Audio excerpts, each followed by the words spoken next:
Alexis de Tocqueville, De la démocratie en Amérique, tome 2, quatrième partie, chapitre 6.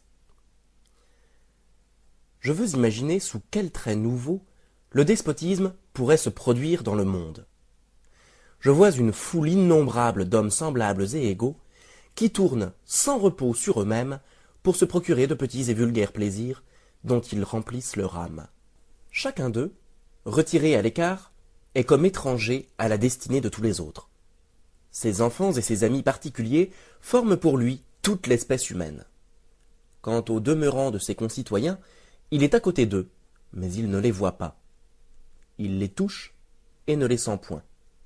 Il n'existe qu'en lui-même et pour lui seul. Et s'il lui reste encore une famille, on peut dire du moins qu'il n'a plus de patrie. Au-dessus de cela s'élève un pouvoir immense et tutélaire, qui se charge seul d'assurer leur jouissance et de veiller sur leur sort. Il est absolu, détaillé, régulier, prévoyant et doux. Il ressemblerait à la puissance paternelle si, comme elle, il avait pour objet de préparer les hommes à l'âge viril. Mais il ne cherche, au contraire, qu'à les fixer irrévocablement dans l'enfance. Il aime que les concitoyens se réjouissent, pourvu qu'ils ne songent qu'à se réjouir. Il travaille volontiers à leur bonheur, mais il veut en être l'unique agent et le seul arbitre. Il pourvoit à leur sécurité, prévoit et assure leurs besoins, facilite leurs plaisirs, conduit leurs principales affaires, dirige leur industrie, règle leur succession, divise leurs héritages. Que ne peut-il leur ôter entièrement le trouble de penser et la peine de vivre? C'est ainsi que tous les jours il rend moins utile et plus rare l'emploi du libre arbitre, qu'il renferme l'action de la volonté dans un plus petit espace, et dérobe peu à peu à chaque citoyen jusqu'à l'usage de lui-même. L'égalité a préparé les hommes à toutes ces choses. Elle les a disposés à les souffrir, et souvent même à les regarder comme un bienfait.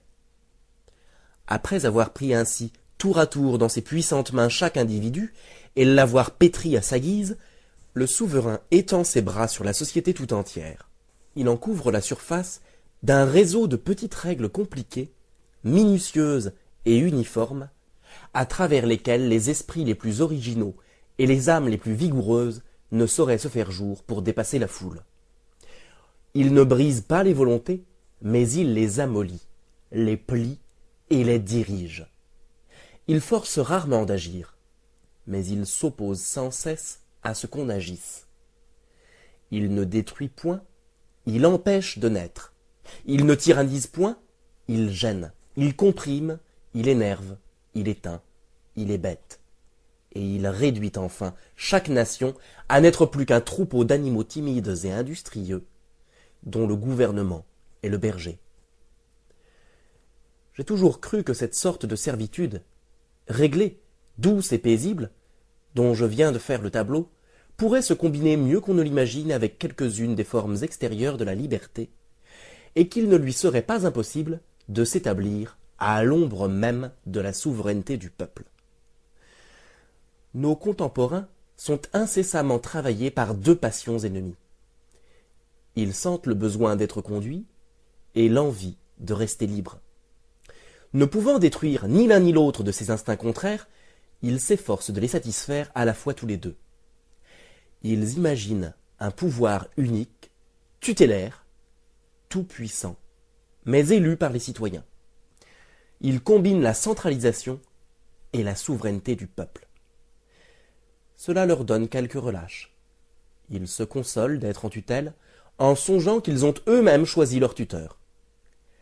Cet usage si important, mais si court et si rare, de leur libre arbitre, n'empêchera pas qu'ils ne perdent peu à peu la faculté de penser, de sentir et d'agir par eux-mêmes, et qu'ils ne tombent ainsi graduellement au-dessous du niveau de l'humanité.